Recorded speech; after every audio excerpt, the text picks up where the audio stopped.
এই মুহূর্তে রাজধানীর ফরেন সার্ভিস একাডেমিতে আছেন সহকর্মী সাইফুল রুদ্র। সরাসরি যাচ্ছি তার কাছে। রুদ্র,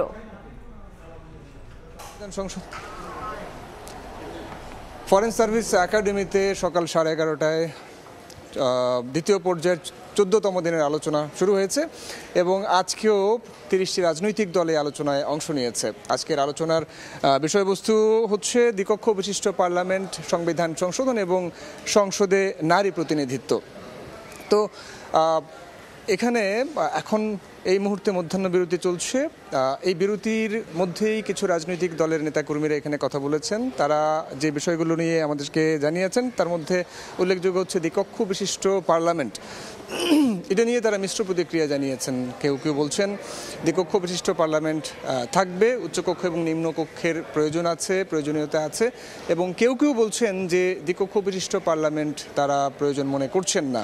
আরেকটি বিষয় যে এই দ্বিকক্ষ বিশিষ্ট পার্লামেন্টের ব্যাপারটি থাকবে কি থাকবে না সে বিষয়ে সুস্পষ্ট একটা সিদ্ধান্ত আসতে পারে আগামী সপ্তাহে, অর্থাৎ পরবর্তী যে আলোচনাটা যেদিন অনুষ্ঠিত হবে সেদিন তারা এই বিষয়ে একটা সিদ্ধান্তে পৌঁছতে পারবে ঐকমত্য কমিশন, সে বিষয়টি আমরা জানতে পেরেছি। এর বাইরে সংবিধান সংশোধন নিয়ে ঐকমত্য কমিশনের কিছু প্রস্তাবনা আছে, সেগুলো একটু জানিয়ে রাখি। সংবিধানের সকল সংশোধনীর ক্ষেত্রে আলাদাভাবে উভয় কক্ষের 2/3 সংখ্যাগরিষ্ঠতার অনুমোদন প্রয়োজন হবে, এটা বলছে ঐকমত্য কমিশন তাদের সুপারিশে। এছাড়া আরও যে বিষয়টি তারা উল্লেখ করেছে সেটি হচ্ছে প্রস্তাবিত সংশোধনী উভয় কক্ষে পাশ হলে সংবিধানের সুনির্দিষ্ট বিষয়ে গণভোট অনুষ্ঠিত করা।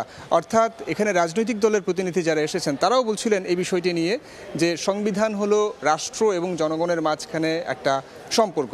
তো এই সম্পর্কের মাঝখানে যেহেতু এখন নির্বাচিত কোনো জনপ্রতিনিধি নেই, পরবর্তীতে যারা নির্বাচিত হয়ে সংসদে আসবেন এবং সংসদে আসার পরে তারা যখন যদি এটাকে প্রয়োজন মনে করেন সেক্ষেত্রে গণভোট অনুষ্ঠিত হতে হবে এবং সেই গণভোটে জনগণ তাদের রায় দিবে এবং সেই রায়ের উপর ভিত্তি করে এই সংশোধনের ব্যাপারটাকে আলোচনায় আনা যেতে পারে, এমনটি তারা বলছিলেন।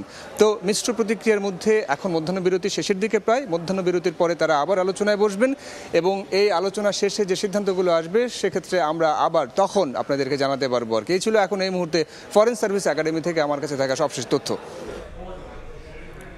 সরাসরি যুক্ত ছিলাম ফরেন সার্ভিস একাডেমিতে।